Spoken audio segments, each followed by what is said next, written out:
Bonjour tout le monde et bienvenue à Balado Ludique, un podcast entièrement dédié aux jeux, plus particulièrement aux jeux de table et aux jeux de société. Aujourd'hui, saison 3, épisode 3, les jeux de Antoine Boza. Je suis Simon et comme à l'habitude, je suis en compagnie du grand chef des jeux, Monsieur Jean-François Chrétien. Hello Simon, ça va bien? Oh oui, toujours bien. Et toi, JF, t'es en forme? Ça va. Magnifique. Donc déjà, c'est épisode 3, ça va tellement vite. En fait, j'ai l'impression qu'il y a 5 minutes, on a enregistré l'épisode 1. Ben oui, hein, ça passe tellement vite d'une semaine à l'autre. Là. Ouais, c'est fou. En fait, on est déjà dans le tourbillon de Balado Ludique pour les 20 prochaines semaines en votre compagnie. Aujourd'hui, on a décidé d'exploiter les jeux d'un auteur. En fait, encore une fois, un auteur français, Antoine Boza. Auteur très prolifique. On aura la chance de parler un peu de ses jeux plus tard, qui est un auteur qu'on a eu d'ailleurs la chance de rencontrer brièvement là, quand on avait fait une entrevue durant la saison 2 avec lui. Donc, super intéressant. Ben oui, et tellement... il fait partie du Big Tree. Partie du Big Tree, le Big Tree là, qu'on appelle affectueusement avec Antoine Boza, Ludovic Maublanc et Bruno Cadara. Ouais, absolument. Donc, des auteurs français qu'on appelle le Big Tree, c'est parfait. Mais bon, avant de se lancer dans le vif du sujet, on va tout de suite commencer avec un petit segment actualité, activité ludique. Peut-être JF, t'as joué à des jeux intéressants récemment? Absolument. Écoute, je reprends. J'ai joué à des jeux que ça faisait longtemps que je voulais jouer. Oh, Qui ça sont c'est pas cool. nécessairement nouveaux. Mais pas n'importe quoi. J'ai quand même pu essayer le jeu Food Chain Magnate. Oh, ça fait tellement longtemps que je veux jouer. Ah, quel jeu magnifique. Écoute, c'est un jeu où on va construire un empire du burger, un empire du fast-food, en fait, dans lequel nous allons construire nos petits restaurants sur un plateau qui représente la ville et devoir, en fait, faire de la publicité pour que les gens veuillent en acheter et ensuite produire des ressources comme de la pizza, des burgers, du coke, de la bière ou de la limonade.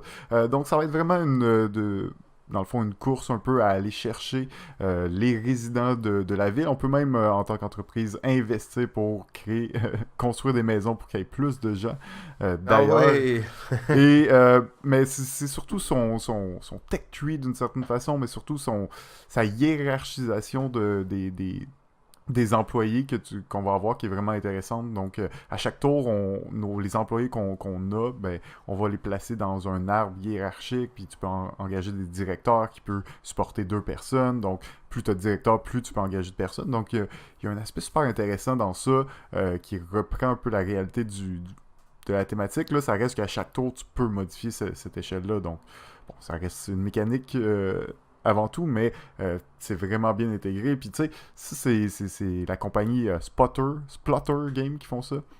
Ok. La compagnie qui sont réputées pour faire des jeux qui ressemblent à des protos, là. Oui, absolument. D'ailleurs, Food Chain Magnate, c'est un jeu blanc, hein? Ben, pas juste blanc, mais tu sais, la ville, c'est des bouts de carton gris et... T'sais, c'est comme, il n'y a pas de design, il n'y a rien, c'est fou. Vraiment drap, vraiment sub. Tu regardes le jeu, tu pourrais dire, ok, c'est un prototype ce jeu-là. Ben non, c'est le jeu complet, le jeu final. C'est un esthétique, en fait, développé par cette compagnie depuis longtemps quand même. Mais c'était vraiment le premier de cette compagnie que j'ai pu essayer. Et vraiment impressionné, ça reste un jeu assez massif. Et tu sais, le but c'est un gros jeu, là, c'est assez long, non? Ouais, exactement. En fait, je te dirais qu'on a un peu skippé on a comme un peu skippé 2 tours. Là. Parce qu'il y a il y a comme une mécanique un peu spéciale là, pour gager en fait le temps de jeu. Puis ça aurait pu être peut-être un peu mieux fait là, justement pour assurer des plus courtes parties, surtout pour des joueurs débutants. Là, parce que c'est un jeu où ton but c'est d'accumuler de l'argent. Puis il y a de l'argent, c'est limité. Puis la partie prend fin quand il n'y a plus d'argent. Mais, tu sais, moi, j'ai fini avec, je sais pas, 600, 700 $. Et le dernier joueur a fini avec 50 $. Là. Ok, fait qu'il y a un gros écart, là. Ah, ben, une première partie, c'est normal, tu sais. Tu peux, comme, t'embourber, puis surtout que la compétition est vraiment féroce. Donc, si un joueur pogne tout, ben, d'autres ont rien.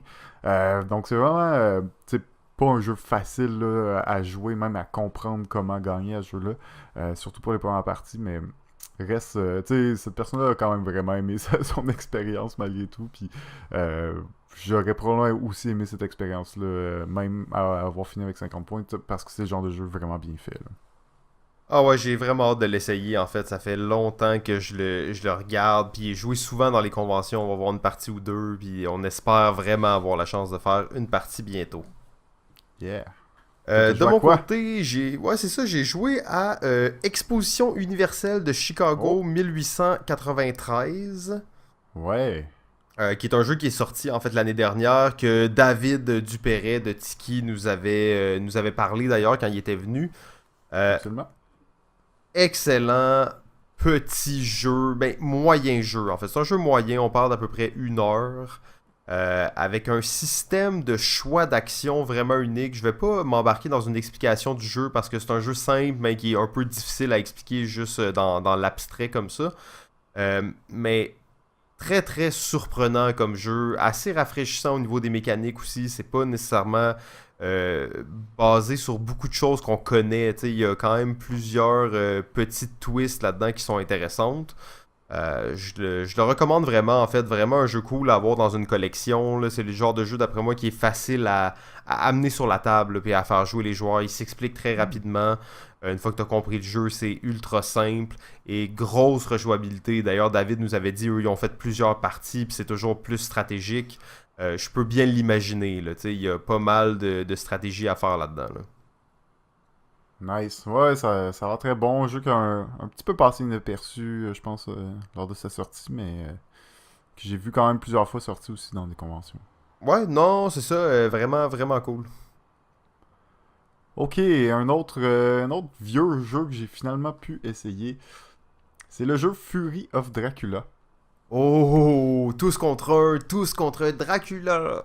Ben oui, et, un jeu à la Scotland Yard un petit peu, c'est le genre de jeu qui m'intéresse beaucoup. J'aime d'ailleurs encore beaucoup Scotland Yard, même si ça a vieilli un peu.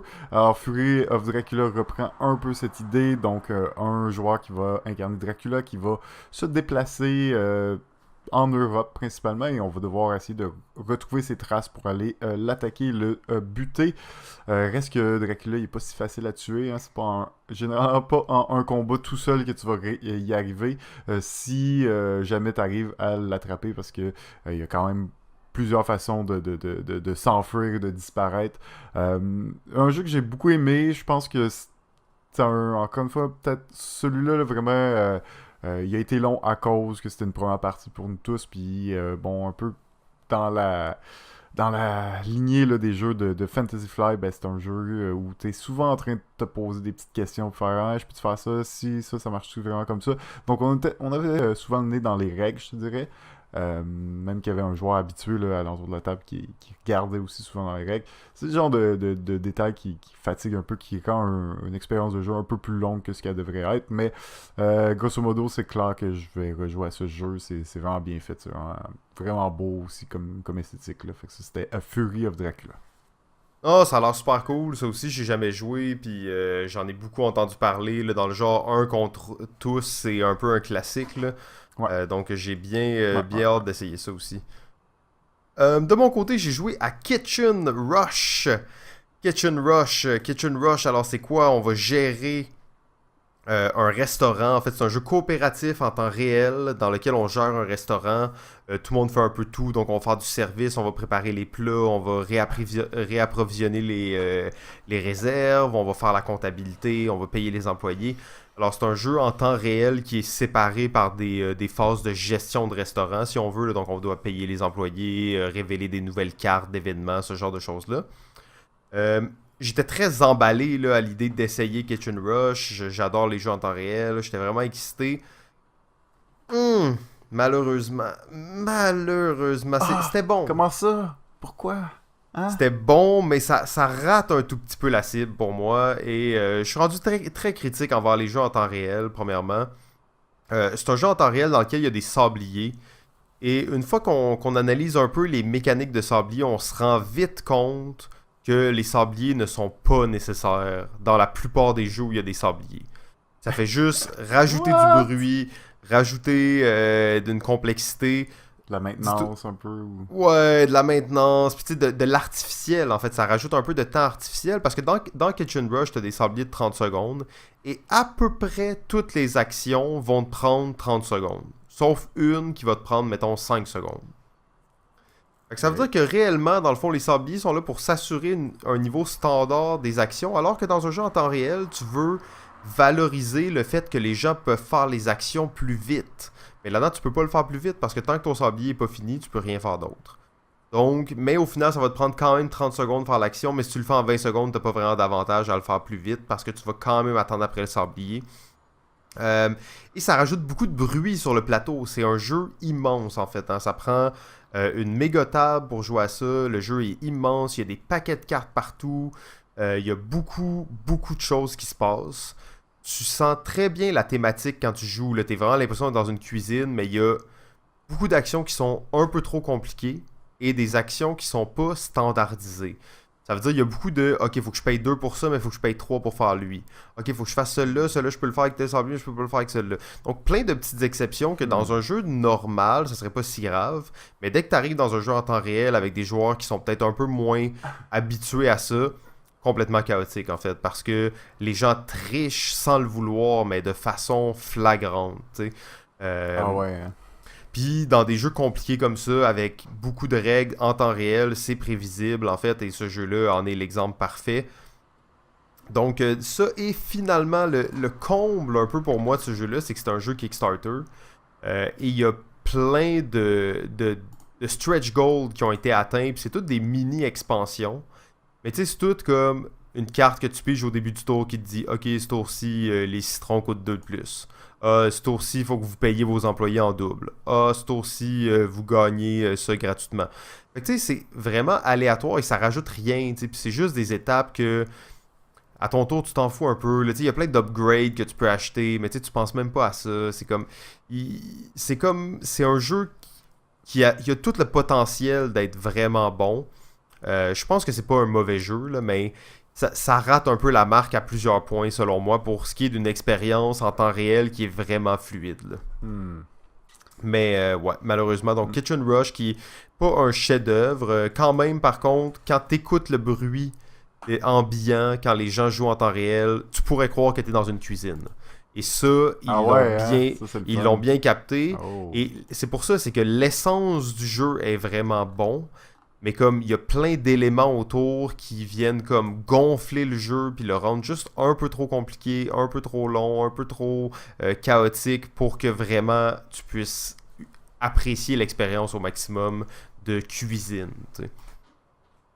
Donc c'est ça pour Kitchen Rush. C'est un jeu que quand tu connais bien ou très bien, il s'améliore ou devient plus fluide ou... Je te dirais quand même que si tu prends des joueurs qui sont habitués de jouer en temps réel puis qui ont bien compris les règles, ça va être assez fluide. C'est quand même un jeu pour gamers, selon moi. Là, c'est pas un jeu familial parce qu'il y a justement peut-être un petit peu trop de règles pour ça. Mais c'est un jeu aussi où j'ai l'impression que c'est facile de trouver des patterns gagnants. C'est un jeu coop où nous, on n'a pas gagné, mais je me dis... Tu joues 3-4 parties avec des gens qui sont bons real-time, ça va être difficile de perdre. Ah ouais, t'auras plus de façon de perdre, vraiment. Parce qu'il y a beaucoup de tricks pour booster tes points, booster ton argent. Ce que les joueurs qui sont pas habitués en temps réel vont pas faire du tout dans les premières parties. Mais, tu sais, moi, je le faisais chaque tour, là, je faisais mes bonus, puis j'avais beaucoup plus de points grâce à ça, là. Donc c'est ça, fait que c'est pas un incontournable malheureusement, essayez-le, ça vaut quand même la peine, puis ça se peut que ça marche très bien dans votre groupe. Nous on a quand même eu beaucoup de plaisir en jouant là. Ouais. C'est plus en l'analysant par la suite que j'étais comme ok ouais tu sais ça pourrait être mieux, mais en jouant j'étais vraiment dedans, j'étais comme allez passez-moi les tomates, puis là tu sais je criais après le monde. Fait que c'est ça, Kitchen Rush. Bon ben c'est ça hein. Je pense que prochainement, dans le fond, il y a un événement qui se passe. Ça va être le 6 au 7 octobre. Ça va être la première édition du Salon du jeu et du loisir de Montréal. Il va se passer à la place Bonaventure. Alors, c'est un événement qui se veut, bon, rassembleur du jeu. Ça va inclure aussi du jeu vidéo, du jeu de société évidemment. Donc un petit peu toutes les formes. Ça va être une première édition. Écoute, je vous en parle comme ça parce que je pense que ça vaut la peine de passer, aller voir, de faire un tour, aller voir à quoi ça ressemble. Surtout que c'est la place Bonaventure, donc on s'attend quand même à quelque chose d'assez gros. C'est aussi, tu sais, comme une des premières fois là, où ça se fait pour le jeu de société là, dans une place, dans une convention, dans une place aussi grande. Donc j'ai bien hâte de voir ça. Je voulais le mentionner là, pour que vous ne manquiez pas ça. Ouais, c'est ça, il va y avoir des activités vraiment pour toute la famille, là, des jeux vidéo, jeux de société, mais du genre de Laser Quest aussi, des espèces d'installations gonflables, un peu à la Wipeout, des genres de jeux interactifs comme ça. Ça coûte 10$ pour les adultes, puis 7$ pour les enfants. Donc je pense que ça vaut quand même la peine là, d'aller voir ça. Ça va être cool. Encore une fois, par contre, je ne peux pas leur faire de félicitations sur le nom de l'événement. Un autre putain d'événement avec un nom ultra générique que Avec malheureusement on va avoir oublié. Le salon du jeu, selon moi, tous les événements à Montréal s'appellent le salon du jeu en fait. Je sais qu'ils s'appellent pas tous de même, mais c'est ça que ça donne l'impression. Ouais, un petit peu, en effet. Ça se démarque pas Donc, trop en termes de nom, en effet. Non, c'est ça, exact. Puis là, c'est rendu qu'il y en a un chaque 2 mois. Fait que là, t'es comme, mais là, c'était pas le mois dernier. Non, ça, c'est un autre. Là, ça, c'est le mondial. Là. Ok, ouais, c'est bon. Mais pour le public, je me dis, ça doit être assez difficile à suivre. Tu sais, nous, on est là, on les connaît, on va dans les événements, on sait un peu c'est quoi. Mais quand tu fais juste voir les noms des événements, ça doit être difficile à suivre parce que les noms ont pas... ils ont tous des super beaux brandings, sont tous uniques, mais le nom ne transparaît pas l'unicité. Pas l'unicité, en fait. L'unicité, non. L'unicité, je sais pas. Le côté unique de la chose. Faut dire qu'il est un peu tard, on est un peu fatigué, mais on va reprendre le beat, et on va reprendre le beat dès maintenant, parce que on arrive dans le segment le plus populaire et le plus acclamé de Balado Ludique, la chronique du chef.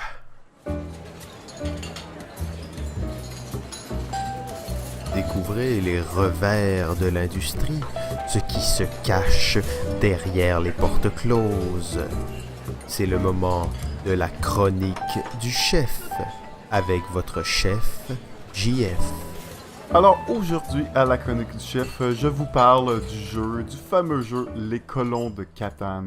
Et oui, ce grand phénomène de jeu de société vendu en plus de 24 millions d'exemplaires jusqu'à présent et traduit en 30 langues, est un jeu qui a grandement marqué l'univers du jeu de société.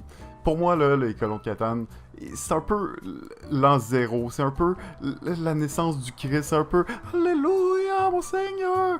Alors, pour moi, Catan, il y avait les jeux avant Catan et les jeux après Catan.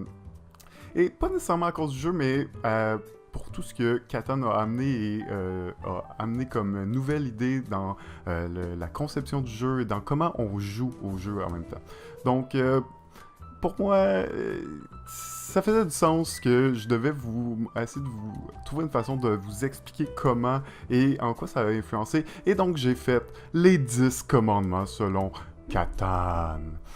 Alors oui, le jeu Les Settlers of Catan, qui est sorti sous ce nom-là originalement, a grandement influencé. Il faut dire que en 1995, le concours, le Spiel, était déjà présent depuis plusieurs années. On pouvait commencer à voir des jeux qui diversifiaient un peu là, des classiques Monopoly et des classiques jeux de roll and move ou de bouge et roule et bouge plutôt. Mais c'est un peu les Colons de Catan qui a marqué un peu la nouvelle ère, l'ère moderne des jeux de société. Et je vais commencer tout de suite avec le premier commandement. Numéro 1. La longueur du jeu ne devra point durer une éternité. Alors, anciennement, les jeux comme Risk ou Monopoly duraient plusieurs heures, même voire une journée complète. Et c'est évidemment... C'est un genre d'activité qui offre peut-être peu d'opportunités d'y jouer très souvent.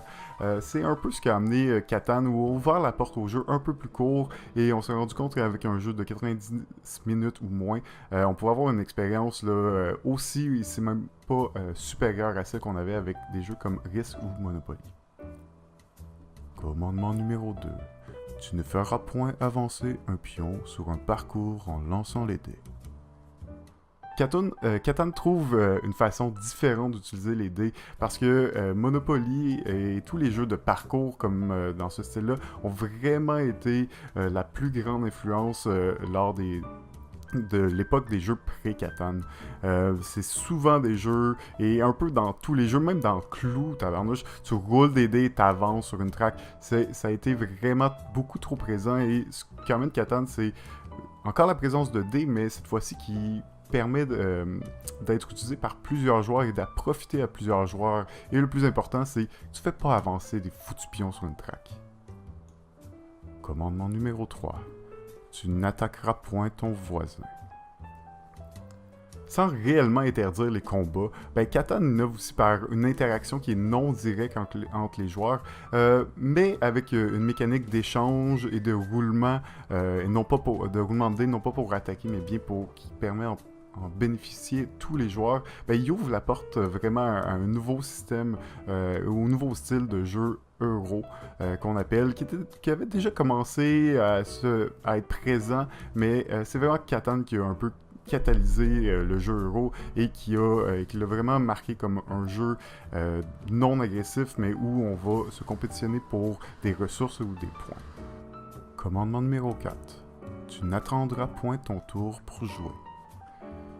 Ce qui amène la mécanique d'échange, c'est aussi une nouvelle dimension au tour par tour et ouvre la porte à des mécaniques peut-être de programmation simultanée ou de temps réel qu'on pourra voir par la suite.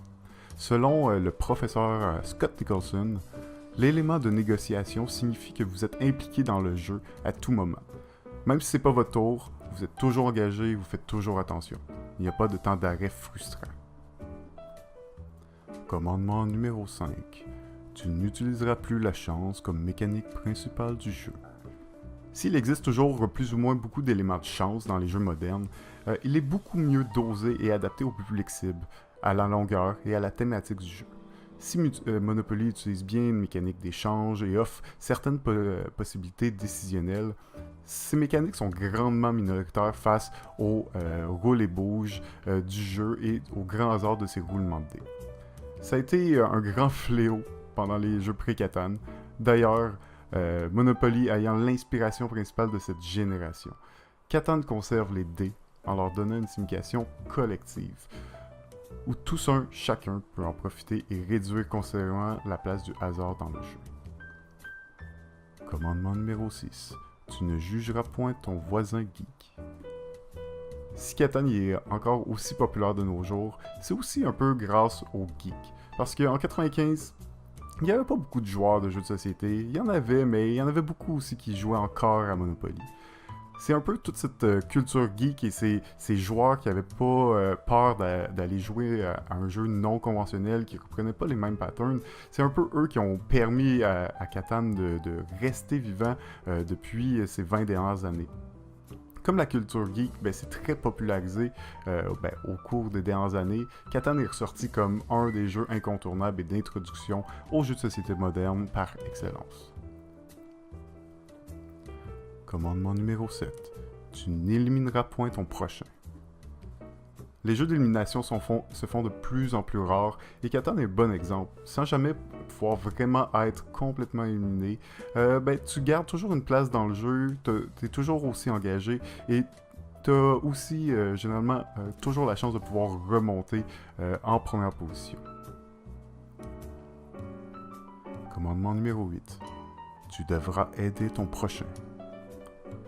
Un jeu comme Catan nous apprend que même si au bout de la ligne, il y a un vainqueur au jeu, et il va peut-être falloir qu'on s'entraide pour pouvoir atteindre ce but. C'est pour moi une des façons, une des mécaniques peut-être qui a permis, qui a ouvert la porte aux jeux semi-coop et aux jeux coop qui ont été très populaires dans les années 2000. Commandement numéro 9. Tu enseigneras ta passion à ton prochain. L'avantage du jeu de société, c'est sûr, c'est son côté social. Mais les jeux de société modernes sont restés longtemps une affaire de geek. Pour jouer à Catan, il vous faudra des amis, donc vous allez devoir leur enseigner.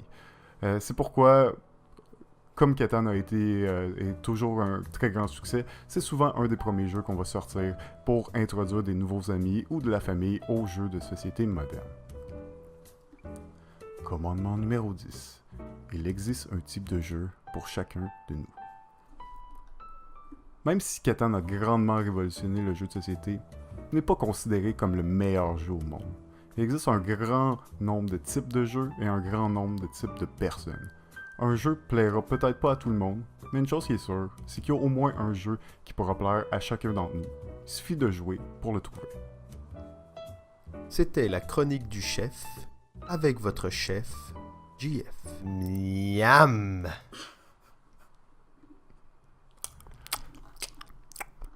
C'était délicieux! Ça fait plaisir! Oh oui, alors encore une fois, les chroniques du chef se renouvellent et s'améliorent à chaque fois. Je suis toujours sidéré. Alors j'écoute ça, papote comme un malade et j'adore ça, écouter ça. Merci beaucoup JF, effectivement, des très bons enseignements en fait qui sont totalement encore applicables aujourd'hui. Et la plupart des jeux qui fonctionnent puis qui marchent respectent ces commandements-là, tu sais. Ben écoute, c'est ça, là, ça reste un peu moi qui les ai inventés. J'ai essayé de décrire un peu ce que Catan, comment Catan a influencé. Tu sais, ça reste que Catan n'a pas tout inventé, c'est juste qu'il a comme, on dirait, permis d'accepter aux créateurs de jeux que tu pouvais faire des choses différentes et de un peu leur ouvrir les portes vers d'autres mécaniques et comme penser un peu différemment le jeu. Et je pense que c'est un peu ça la force. Tu sais, ça reste que Catan, c'est loin d'être mon jeu préféré. C'est même pas le jeu qui m'a introduit au jeu de société. Puis pour moi, c'est sûr qu'il y a un peu trop de chance. Puis c'est pas mon jeu préféré, mais je peux pas être contre, je peux pas dire du mal de Catan. C'est une grande référence. Je veux dire, c'est encore un des jeux qui se vend très bien à chaque année. En fait, il y a même une croissance de 20% par année d'achat de Catan. Je veux dire, c'est incroyable. Ah ouais, non, mais c'est un produit unique sur le marché. C'est rare qu'un produit va se vendre plus la deuxième année que la première, mais Catan fait ça depuis 20 ans, tu sais. Ouais, pis tu sais, c'est comme, on dirait, c'est un peu la première vraie franchise. Ben là, faut dire que Monopoly en est une, là, mais tu sais, c'est comme un des jeux qui aussi est devenu une grande franchise avec 1 million d'extensions et de variantes, d'autres, ouais, exactement. Ouais. Mais tu sais, je lisais un article qui disait une des grandes différences entre les jeux modernes puis les jeux plus classiques, ben, c'est que les jeux modernes ont des extensions, alors que les jeux classiques ont des variantes. T'sais. Dans le sens des variantes de Monopoly, il y en a plein, mais des extensions, il n'y en a pas. T'sais. Oui. Puis Catan, Catan, il y en a des variantes, mais il y a beaucoup plus d'extensions qu'il y a de variantes en réalité. T'sais. Absolument. C'est un truc qui, au lieu de juste changer la thématique, changer le look pour vendre, ben, tu rajoutes des mécaniques et tu rajoutes de la profondeur au jeu. C'est aussi une des caractéristiques là, des jeux modernes. Ah, ben c'est intéressant, j'avais jamais vu ça sous cet angle. Donc j'ai déjà hâte à la prochaine chronique du chef. Alright. Ben, on est rendu au cœur du sujet, dans le vif du sujet, les jeux d'Antoine Boza. Qui est Antoine Boza? On l'a dit un peu plus tôt, il est membre du Big Tree. Le Big Tree français qui a évolué avec le temps parce que il y a eu comme des changements de garde, hein, parce que Bruno Fedouti, à un moment donné, il me semble, lui, il était dans le Big Tree, mais maintenant on va dire que c'est le père du Big Tree. Donc il y a toute une espèce de mythologie qui se crée autour des auteurs français, qui ont, et on en avait déjà parlé un petit peu, une communauté extrêmement soudée d'auteurs. C'est pas rare qu'on va voir des co-collaborations entre plein de ces auteurs-là, en fait. Et ça, c'est pas quelque chose qu'on retrouve vraiment dans beaucoup de domaines, dans beaucoup de régions, en fait, de designers. Donc les Français ont quelque chose d'assez particulier. Sont aussi beaucoup capables d'allier une thématique à une mécanique et créer une espèce d'histoire, mais avec des jeux très simples. Puis Antoine Boza, en fait, est un spécialiste en la matière. Donc, il a étudié en chimie puis en informatique. Il a fait une maîtrise en jeux vidéo. En 2007, il crée son premier jeu, Chabyrinthe, que j'ai aucune idée c'est quoi, en fait. Non. Et un an plus tard, il sort Ghost Story. Ghost Story, qui est encore un jeu là, qui est connu de nos jours, qui est apprécié par beaucoup de joueurs. Finalement, en 2010, il va faire le succès international, en fait, primé à plusieurs reprises, donc qui est le jeu Seven Wonders. C'est aussi à partir de ce moment-là qu'il décide de se lancer à temps plein dans la création de jeux, donc dans la création ludique. Finalement, 3 ans plus tard, il va gagner le Spiel avec Anabi en 2013. Et bon, après ça, ça a été que d'autres jeux à succès qui sont sortis. Et entre ceux-là, il y en a plusieurs. On aura d'ailleurs la chance d'en parler dans le prochain segment, qui sont les mentions honorables. Bien entendu, quand on prend juste un auteur, il y a peut-être un peu moins de jeux que quand on prend, mettons, une mécanique ou quelque chose comme ça. Mais quand même, Boza en a fait beaucoup. Donc, JF, peut-être je peux te laisser commencer avec un jeu de mention honorable, une mention honorable. Ouais. Ben écoute, tu parlais de plusieurs collaborations entre plusieurs auteurs français. On pense d'ailleurs particulièrement au jeu Conan, que je n'ai pas essayé, mais cet été j'ai eu la chance d'essayer le nouveau Château Aventure, qui est aussi une collaboration entre plusieurs auteurs, parce que c'est un jeu à scénario, une dizaine de scénarios dans le jeu à peu près, qui ont été écrits par des auteurs différents, dont un par Antoine Boza. Un jeu super intéressant de jeu de rôle, mais mélangé avec le point and click des jeux vidéo des années 90, avec un maître de jeu d'ailleurs qui va incarner l'ordinateur d'une certaine façon. Fait que c'est vraiment exposé un peu comme concept, mais c'est un concept super simple, basé sur un jeu vidéo sur les jeux vidéo rétro, mais qui est super bien adapté, je trouve, en jeu de société. Puis c'est une belle expérience. C'est bizarrement, c'est à la limite un peu du jeu de société, mais tout le storytelling, il nous fait vraiment penser au jeu de rôle, même si c'en est pas vraiment un. Fait, en tout cas, vraiment un beau succès, je trouve. Ah, absolument, Château Aventure, ça a fait un gros buzz cet été. Il n'y avait pas beaucoup de copies à Montréal, mais ces copies-là ont été jouées. J'ai les vu rouler à gauche, à droite. Les gens se le prêtaient parce que justement c'est un jeu à scénario vraiment original. Non, très, très innovateur comme concept, très cool. C'est... je pense pas que c'est pour les jeux de rôle. Là. Moi, j'ai comme l'impression qu'il y a eu un espèce de problème de branding ou de... à un certain point. T'sais, moi, je vois vraiment ça comme un jeu un jeu d'énigmes, en fait, presque un escape room à un certain point. Ouais, Là, il faut résoudre. L'aspect de scénario que tu peux pas le refaire aussi nous fait penser à ça, en effet, là, aussi. Ouais, mais très bon concept. En fait, j'ai eu du plaisir. Chaque fois que j'ai joué avec plein de types de gens différents. Vraiment cool. Château Aventure. De mon côté, je vais parler du jeu Tokaido. Tokaido, qui est un jeu sorti en 2012, publié par Funforge. En fait, c'est un jeu de voyage, si je peux dire. Donc, on va incarner des voyageurs qui vont se promener sur une piste et qui vont ramasser des objets, en fait, durant leur voyage, des objets avec lesquels tu vas pouvoir faire des points. Si je me rappelle bien, il y a plusieurs façons de faire des points. Tu vas pouvoir faire des rencontres, tu vas pouvoir aller te baigner dans des geysers, tu vas pouvoir voir des paysages fabuleux, tout ça te rapporte des points. Oui, c'est ça, exact. Puis la thématique, elle est forte, parce que c'est un jeu le jeu, il est magnifique, premièrement. C'est un jeu, il est presque juste blanc, avec quelques petits symboles dessus. Et... je me rappelle quand j'ai joué à ce jeu-là, on avait joué en équipe, mais tu sais, on était deux par joueur. C'est drôle ça. Et c'est vraiment un jeu où c'est pas un problème parce que c'est un jeu contemplatif pratiquement. C'est un jeu où vraiment à ton tour t'avances où tu veux, si je me souviens bien, hein, mais devant, tout le temps en allant plus loin. Et une fois que t'es allé plus loin, tu peux pas revenir derrière, donc c'est vraiment comme est-ce que je vais essayer de finir plus vite ou aller chercher des choses plus vite, mais je vais quand même rater des opportunités. Donc oui, il y a un jeu derrière, mais le côté contemplatif de la chose est vraiment succulent, en fait. Là. Ouais, ben je pense que c'est ça la force. Hein. Il faut pas s'attendre à c'est pas son plus gros jeu de stratégie, très poussé, mais en effet, c'est comme tu dis, c'est un jeu contemplatif pour moi. C'est zen, c'est relax, c'est une thématique du Japon qui est, je pense, qui est récurrente un peu dans, dans la collection des jeux d'Antoine Boza. Mais c'est exactement. C'est pas dans mon top 5 parce que c'est peut-être pas un jeu que je jouerais si souvent, mais vraiment facile, jusqu'à 5 joueurs, vraiment facile d'embarquer dans le jeu. Puis c'est un set collection, mais avec plusieurs types de cartes qui ont différentes règles, en gros, là. Ouais, tu sais, quand on parle d'un jeu zen, on parle aussi d'un jeu, tu sais, comme lisse. T'sais, on dirait que c'est un jeu lisse, ce jeu-là, tu sais, il est tout blanc, immaculé, genre, puis les règles sont juste comme... c'est juste parfait, là, tu sais. En fait, pour moi, ce jeu-là, il représente quand même la tendance, le style français, si on veut. Là, je veux pas tant l'associer à un jeu, mais je trouve qu'il fait bien. T'sais. La thématique est forte, la mécanique est simple, l'expérience est bonne. Mm. C'est pas un jeu compliqué, c'est un jeu facile d'accès.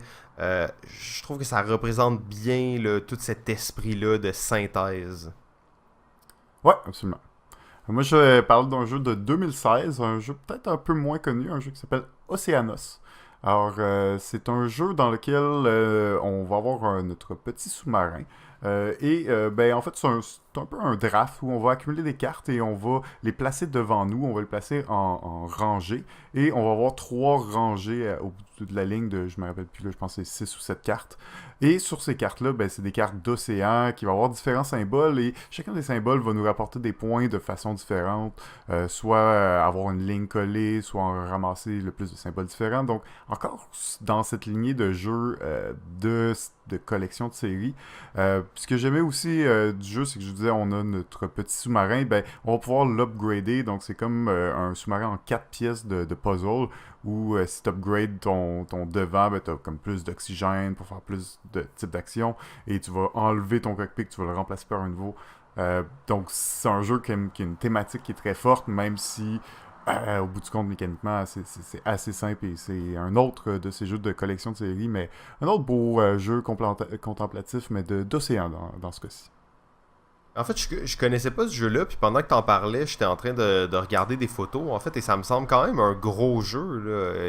Est-ce que c'est quand même léger, ou parce qu'il a l'air d'avoir beaucoup de matériel, beaucoup de cartes, ça a l'air de prendre une grosse table? C'est pas mal dans la lignée de Tokaido, je te dirais. Peut-être un petit peu Ok. plus, là. Mais non, ça a l'air plus épeurant que ça l'est. Comme je dis, quand tu vois le petit sous-marin, ben c'est simple, hein, c'est tes actions. Ça décrit c'est quoi tes types d'actions, puis si tu as amélioré des actions, puis il y a certaines choses que tu vas pouvoir faire mieux. Mais c'est assez simple, puis après ça, toutes les cartes que tu vois, comme je te dis, tu fais, dans le fond, 3 rangées de 5 cartes, de 6 cartes. Puis c'est comme une petite mécanique de draft là, qui te permet d'aller chercher ces cartes-là. Donc ça a peut-être l'air épeurant, mais non, c'est pas mal dans la même simplicité que Tokaido. Là. Comme je dis, c'est vraiment basé sur une collection de séries. Là. Ok, Mais cool. peut-être avec un positionnement, en fait, la différence c'est que ta collection de séries, ton positionnement de tes cartes va pouvoir avoir une influence aussi. Là. Ouais, mais Mais ça a l'air d'avoir un côté presque Tetris ou Candy Crush, tu sais, quand je le regarde, on dirait que tu veux comme aligner tes symboles avec les cartes que tu vas placer, ou...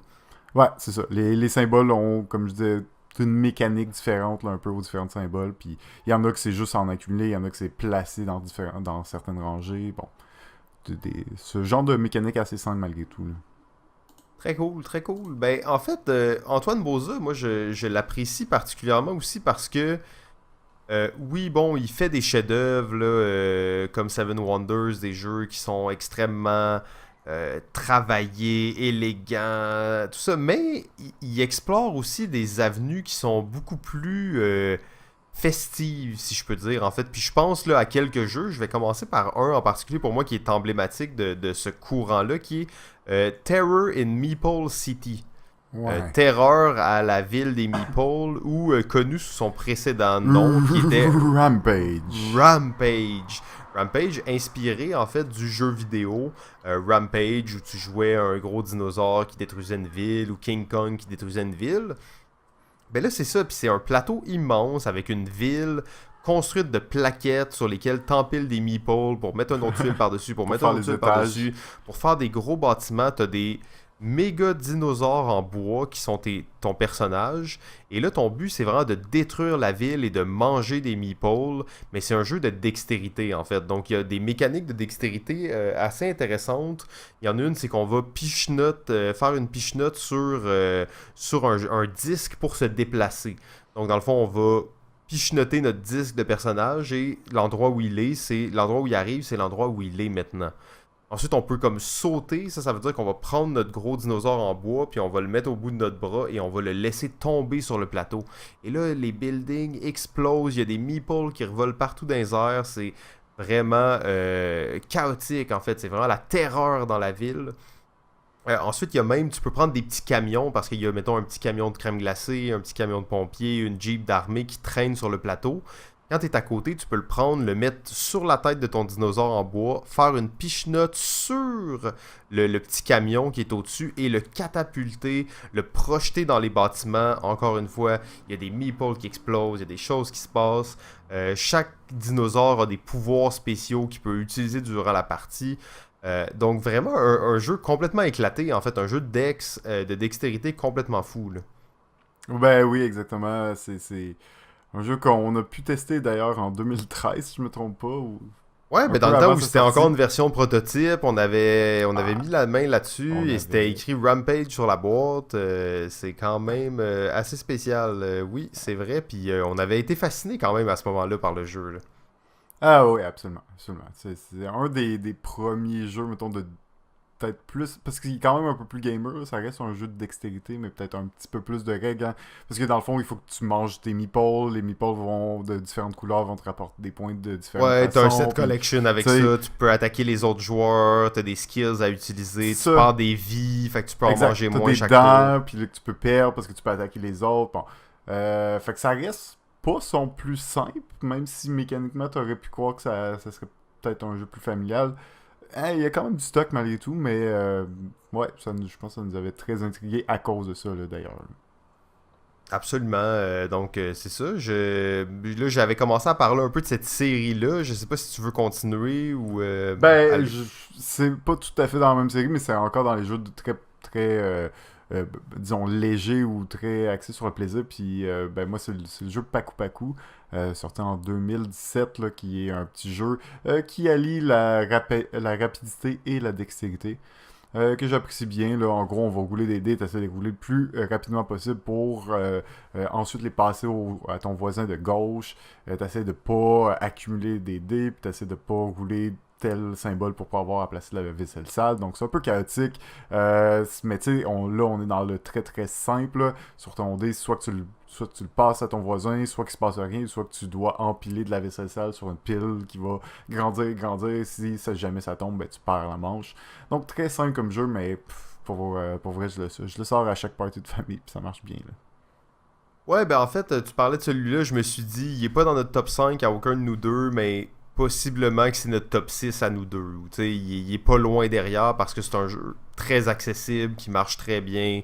Tu sors ça pas mal n'importe quand, les Ouais, gens vont être heureux de jouer, là. Un bon petit filler, ouais, ça c'est clair. très cool. Ouais. Et peut-être pour compléter un peu cette série-là de jeux un peu hors normes, j'irais avec le donjon de Naulbuck. Naulbuck, il l'appelle Naulbuck, mais tu sais, c'est le donjon de Naulbuck, si ceux qui connaissent pas c'est quoi, c'est une espèce de série audio style donjon dragon médiéval fantastique, humoristique qui jouait en France. Je sais pas si ça existe encore. C'était un espèce de podcast, si on veut, même avant le temps. C'était une série audio. Et tu suivais l'histoire des personnages. Il y avait un guerrier, un nain, un barbare. Un peu tous les stéréotypes qu'on retrouve là-dedans. Un truc très léger, très humoristique. Et dans le fond, ce jeu-là, c'est un jeu coopératif dans lequel il va falloir faire plein de mini-jeux. En fait, des mini-jeux, ça peut être assembler des lettres pour faire des mots, ça peut être courir autour de la table avec une carte sur la tête, ça peut être te pencher avec quelque chose sur ta main sans que ça tombe. Donc, ça va vraiment dans tous les sens. Il y a des jeux qui sont un peu plus intellectuels, il y en a d'autres qui sont un peu plus physiques. Ça rappelle un peu l'idée d'un Space Cadet, là, où on va faire plein de petits mini-jeux au cours de la Mm. partie pour essayer de gagner. Dans le fond, c'est un jeu coopératif. Ouais, c'est vrai, hein. Ouais, ça fait longtemps. Ça fait longtemps que j'y ai joué. Je me rappelle plus trop, honnêtement, mais il me semble que c'était assez chaotique. Là. Ouais, mais je me rappelle en fait qu'on s'était fait littéralement défoncer par le jeu. Ah Je pense ouais, hein, qu'on c'est vrai. on était même pas proche de l'avoir, donc c'était quand même intéressant. J'ai pas joué beaucoup non plus, mais je me disais c'est quand même quelque chose qui sort un peu des sentiers battus là, quand on pense à des jeux d'Antoine Boza en fait. Là. Ouais, en effet. Bon, je pense que ça conclut notre segment mention honorable. Ben, peut-être un jeu Ah ouais! que j'aimerais parler, mais c'est un jeu auquel j'ai pas joué en fait. Ok. C'est le jeu Attack on Titan, The Last Stand. Il a fait ça avec, je crois, Ludovic Hmm. Maublanc, justement. En effet, ouais, c'est lui qui a fait ça. J'ai Ouais, vu ça puis passer. j'ai aucune idée c'est quoi. C'est un méga jeu, en fait. T'as une espèce de grosse structure en carton que t'assembles, puis c'est un des titans. Ce qui m'intriguait surtout de ça, c'est que Attack on Titan, c'est une des plus grosses franchises de manga, d'anime japonais des dernières années, en fait. Donc c'est un Ok. très très Nice. gros nom. C'est une série qui a été vraiment populaire. Il y a eu des films qui ont été faits en live action aussi. Et là, de voir que deux auteurs français se pognent une franchise d'un...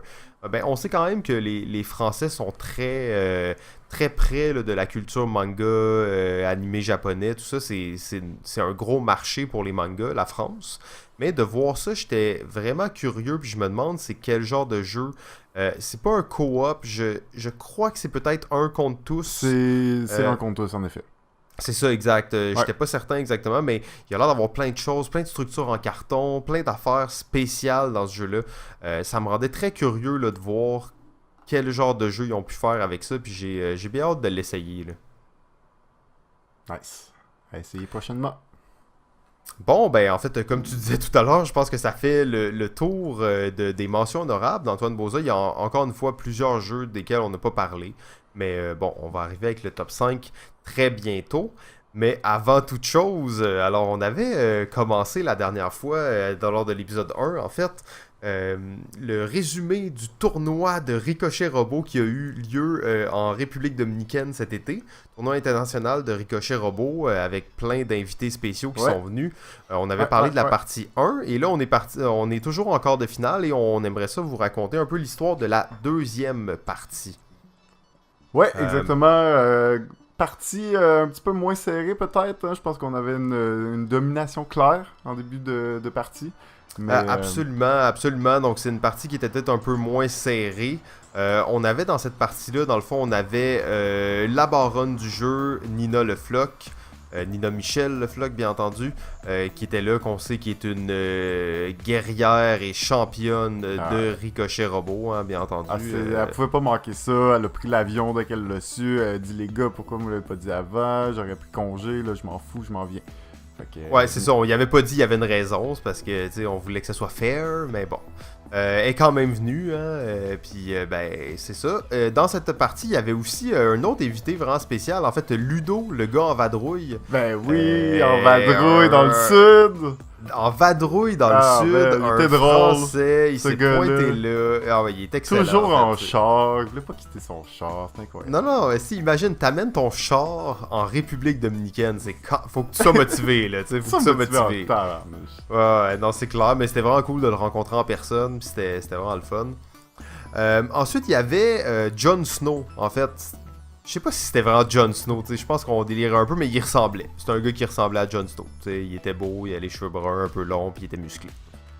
Ouais, un peu trop habillé pour le sud, par contre, là, mais on devait être ébloui par le soleil, on n'était pas trop sûr, là, mais en tout cas, nous on l'a appelé de même tout le long, là. Il nous a baragouiné son nom, mais bon, on l'appelle comme ça. Ouais, ça va être plus simple, le sosie de Jon Snow. Et on avait, contre toute attente, et on n'était pas tant heureux, l'ange de la mort, Marc Guénette, le démon, le diable, Lucifer, Belzébuth. Donc tous les noms que vous voulez lui donner seront les bons.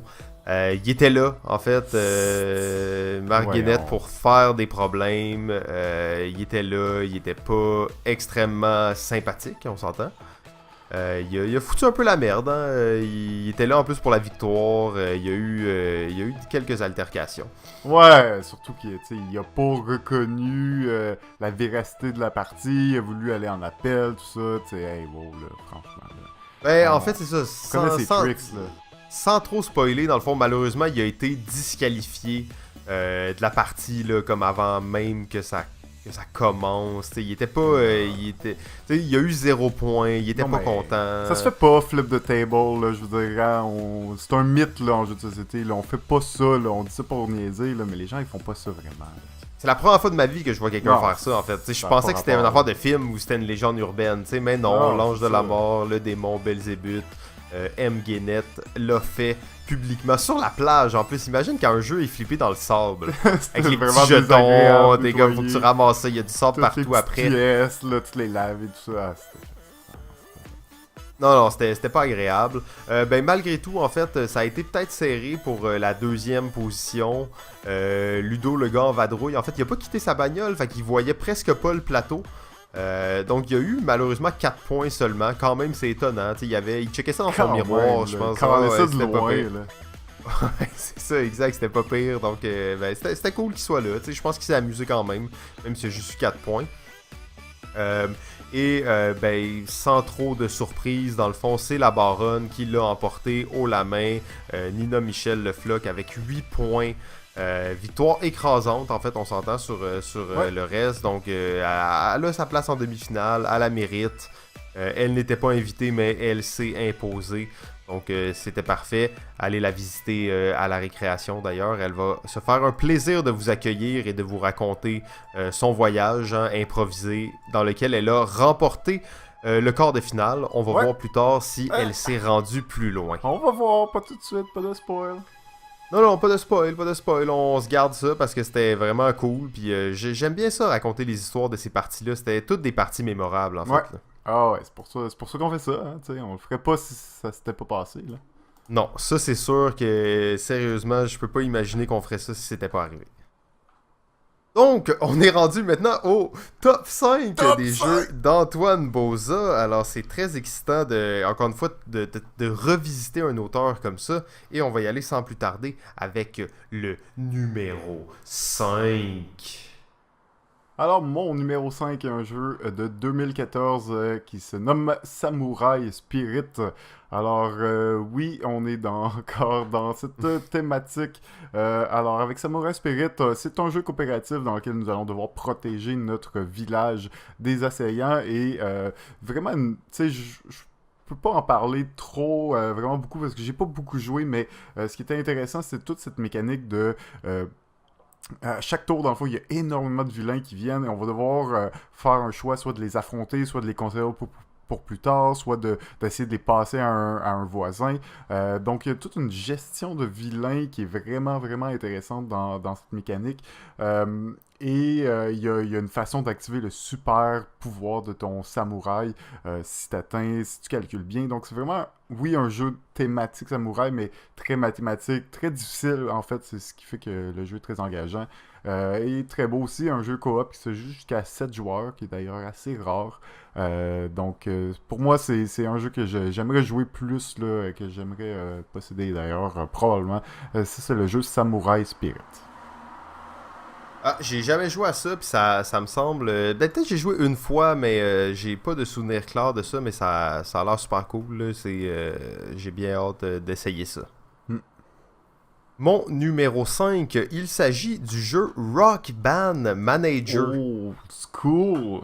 Old School 2010, même année que Seven Wonders. C'est un jeu que nous, on a vu en Amérique sous la bannière de Fantasy Flight. Donc c'est quand même assez spécial. Et Rock Band Manager, on dirait vraiment que c'est le même branding là, que le jeu Rock Band, le jeu vidéo. Ouais. En fait, dans lequel on va jouer à des instruments de musique et tout ça. C'est un jeu dans lequel on forme son groupe de musique.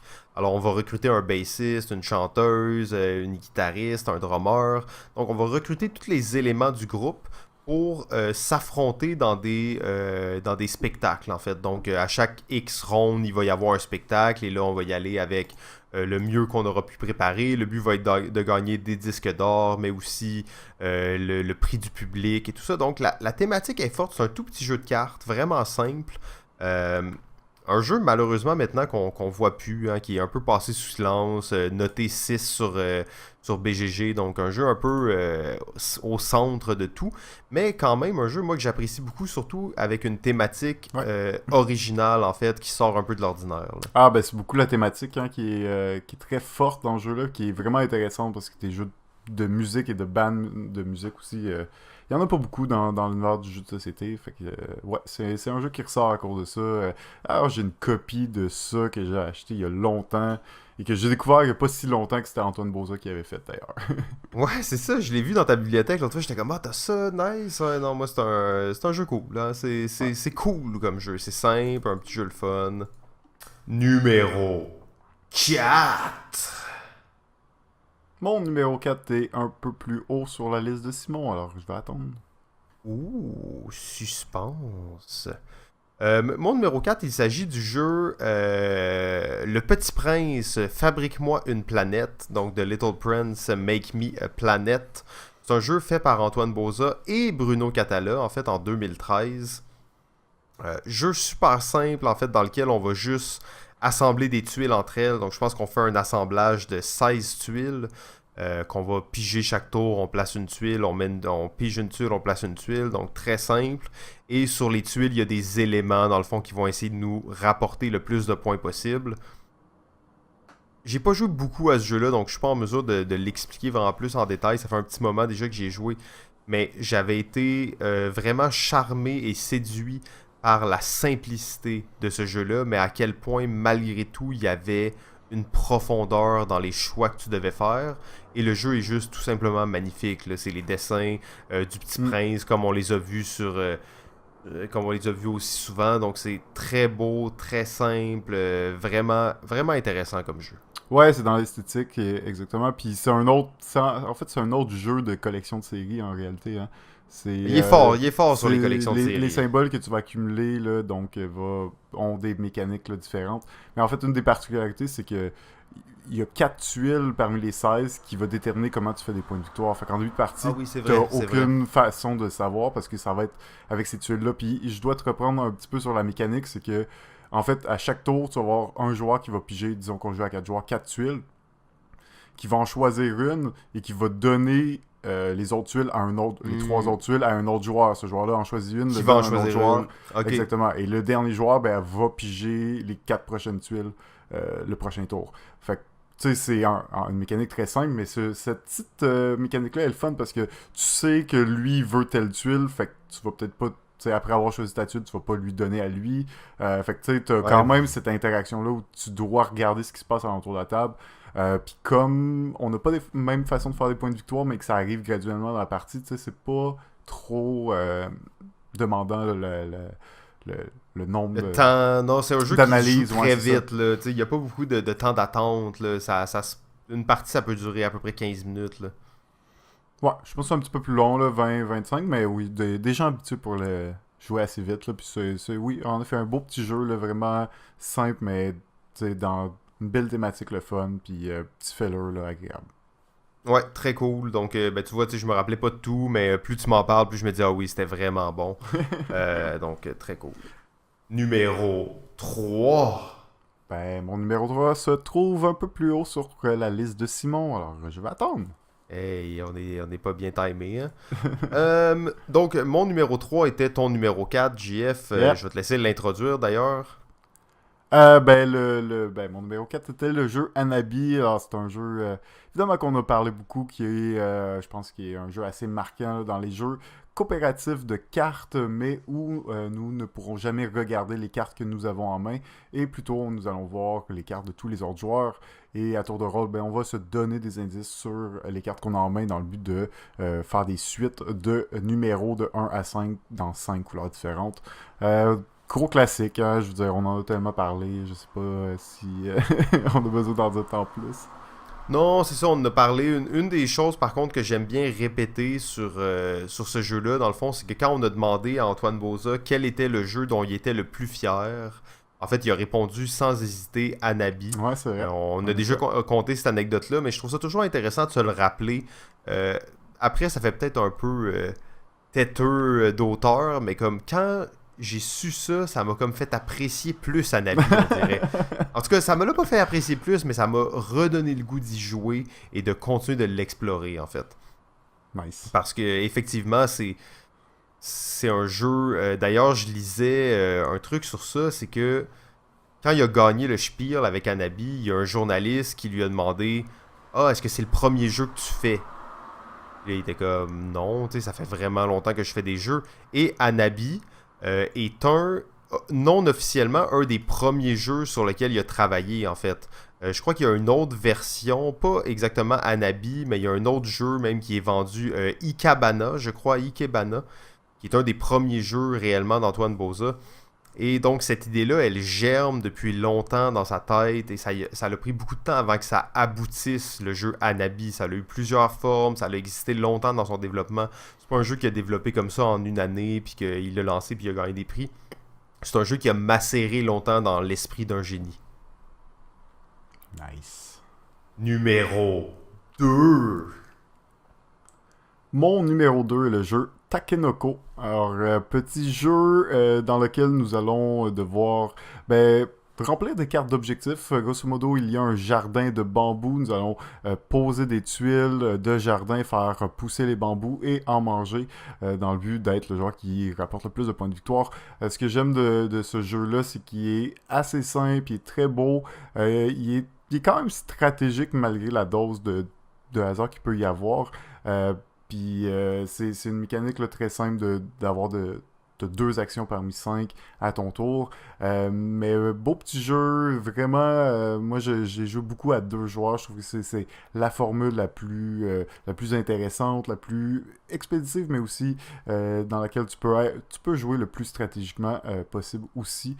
Fait que beau petit jeu de panda, vous l'avez sûrement déjà vu en boutique. Il est en magasin depuis 2011 et toujours encore très populaire. Donc ça c'est Takenoko.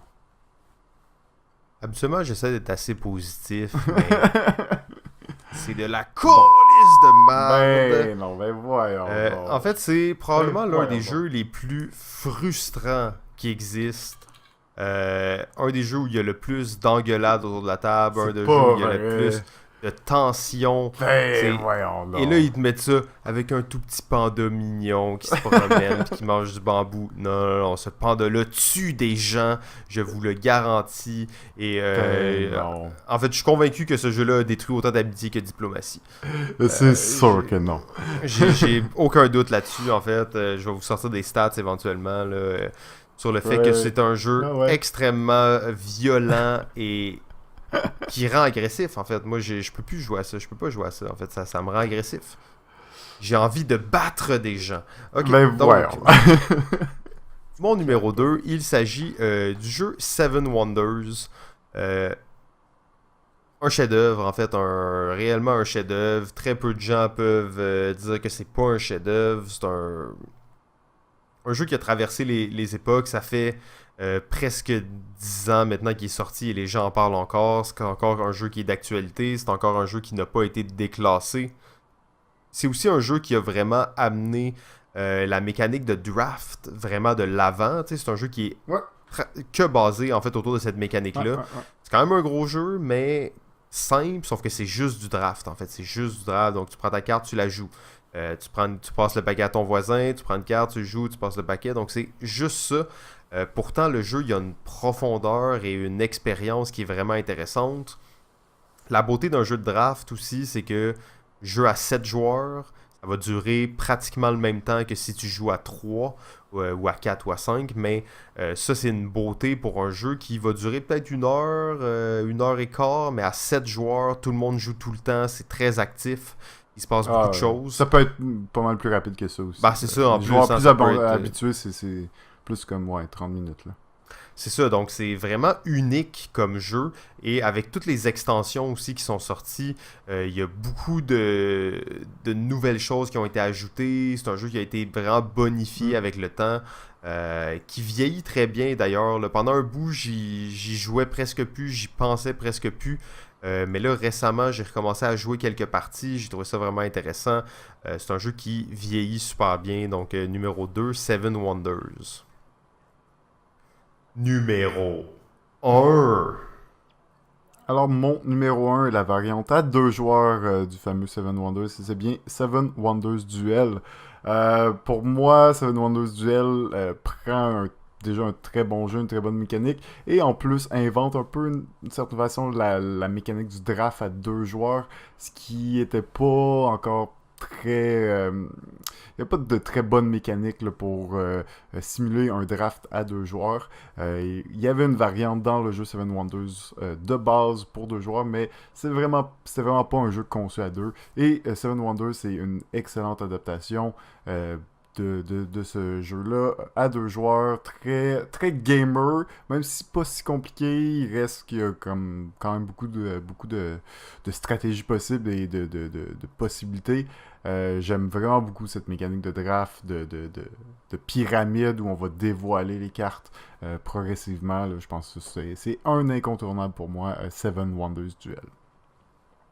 Très bon choix, très bon choix. C'est probablement aussi le jeu le plus stratégique d'Antoine Bauza. En fait, là, je dis ça un peu à travers mon chapeau, mais c'est un jeu dans lequel il y a vraiment un gros niveau de tension qui est intéressant. Mm. À 2 joueurs en plus, hein, Ouais. ça crée quelque chose d'unique un peu parce que la confrontation à 2, elle est comme plus facilement acceptable. De toute façon, c'est ta seule cible en fait.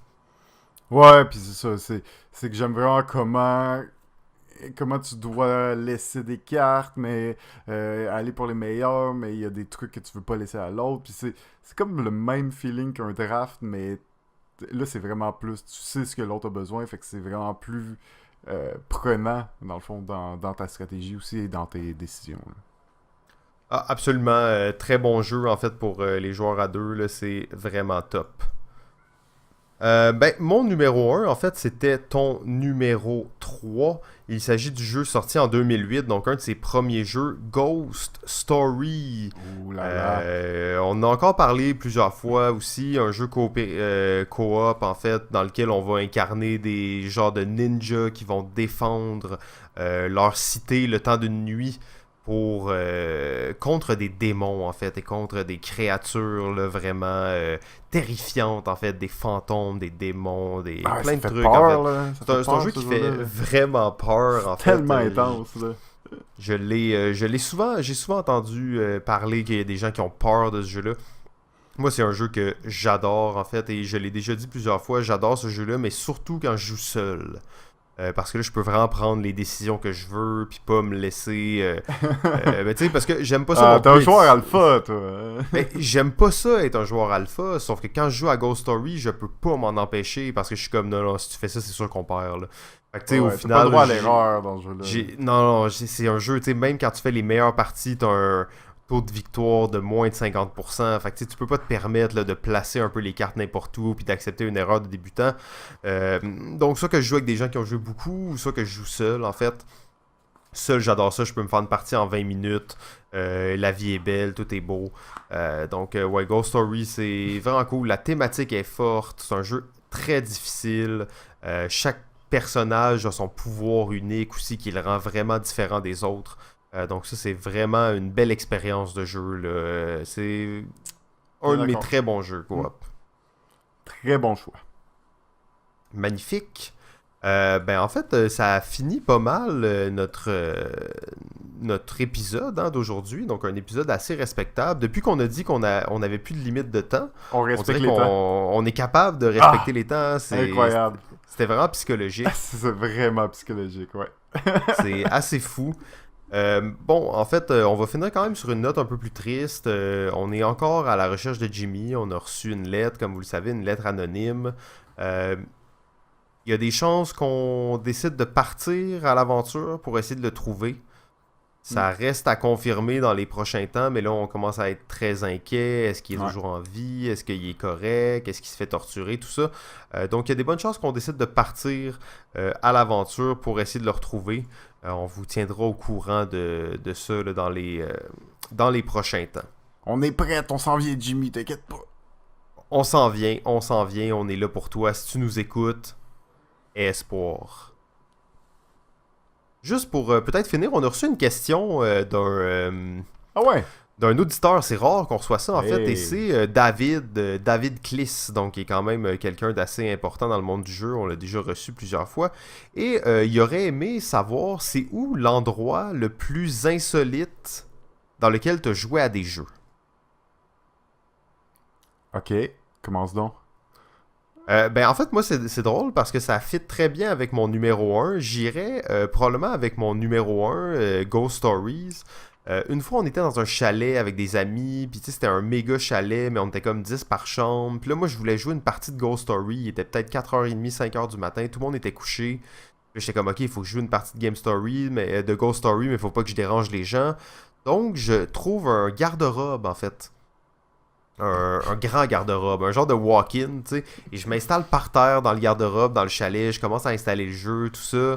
J'allume la lumière. Et là, je mets même une serviette, tu sais, sous la porte, là, pour pas que la lumière passe, parce que je voulais pas me faire découvrir, bien entendu. J'étais un peu mal, tu sais, d'être là. Et à un certain point, il y a quand même quelqu'un qui ouvre la porte, me regarde, tu sais, il est 4h30 du matin. La personne me fait un eye contact, on se regarde, elle voit très bien que je suis en train de jouer à Ghost Story par terre, dans un garde-robe. Et la seule chose que cette personne-là a fait, c'est refermer la porte sans dire aucun mot, en fait, et elle est juste partie se coucher, mais comme, c'était quand même un bon moment, tu sais, je me disais, ah oui, là, je suis devenu un gamer, là, tu sais, c'était comme un moment où je me sentais gamer. Rester dans le placard, mais quand même, un vrai gamer. Ouais, c'est ça. Mais après, je suis sorti du placard à un certain point, mais c'est ça, ça a pris un peu de temps. Ah, ben là, mon histoire est pas aussi fabuleuse, là. Moi, ce serait plus en voiture, mais en voyage avec plein de bagages derrière, sur le siège derrière, à jouer à Friday. Solo! Vendredi. Solo, ouais, exact. Mais tu sais, comme, pas vraiment de place pour mettre les cartes. Fait que tu sais, tu t'en mets un paquet partout, sur là. un bagage, un autre paquet ailleurs, tu sur tes genoux, tu sais que ça tombe pas trop. Tu sais, c'est pas l'idéal, mais à un moment donné, il faut jouer, là, tu sais, ça suffit. Ben, tu sais, quand t'as besoin de jouer, il faut que tu joues, là, tu sais. Demande pas à quelqu'un de pas se faire son fixe d'héroïne, là, même si vous êtes dans la rue. Là, Même chose. chose. Il pourra pas s'en empêcher. Héroïne, same thing. Ah, même combat, en fait. Ça va ensemble. Puis on se rend compte, en fait, hein, les deux, que nos expériences les plus insolites sont dans des lieux... sont dans des lieux, c'est des expériences qu'on a faites solo, en fait. Donc, ça rend ça pratiquement plus insolite, en fait. Parce que déjà, de jouer seul, ça a comme un petit côté marginal, même dans le monde des joueurs. Ouais. Mais là, que ce soit dans un lieu insolite, on dirait que c'est encore mieux. Ouais, en effet. Bonne Magnifique, question, David. donc, on en prend. Ben ouais, c'est cool ça d'avoir des questions comme ça. C'est rare qu'on reçoit ça, mais envoyez-nous-en des petites questions qu'on peut faire à la fin d'un épisode, là, qu'on peut répondre rapidement. Là, pas comme on a reçu une question qui est quel est le meilleur jeu à 2 joueurs. On va pas répondre à ça en fin d'épisode. Là. Tout le monde a répondu à ça. C'est ça, exact. On fait juste envoyer le lien pour l'épisode des jeux à 2 dans ce cas. En fait, c'est ce qui conclut notre épisode 3 de Balado Ludique. Merci beaucoup de votre écoute assidue. N'oubliez pas de nous suivre sur Facebook, hein, c'est toujours bon. Vous pouvez avoir les épisodes là. Ou sinon de vous abonner à notre fil RSS. Donc avec votre application qui vous permet d'écouter des podcasts, vous pouvez mettre le lien directement, puis ça va les télécharger automatiquement pour vous chaque semaine. Ceux qui écoutent ça sur YouTube, allez faire ça. Ceux qui écoutent ça devant votre ordi là, avec un web player, allez vous downloader une application de podcast. C'est bien plus le fun d'écouter des podcasts dans ses écouteurs, sur son cellulaire, en déplacement. Donc ça s'écoute vraiment bien comme ça. Vous n'êtes pas obligé d'être assis 2 heures devant votre ordi pour apprécier un podcast. Donc, sur ce, JF, je te dis la seule chose qui est permis de dire en fin d'épisode. Continue à jouer. Balado Ludique remercie son diffuseur jeu.ca. La musique est une gracieuseté de bensound.com.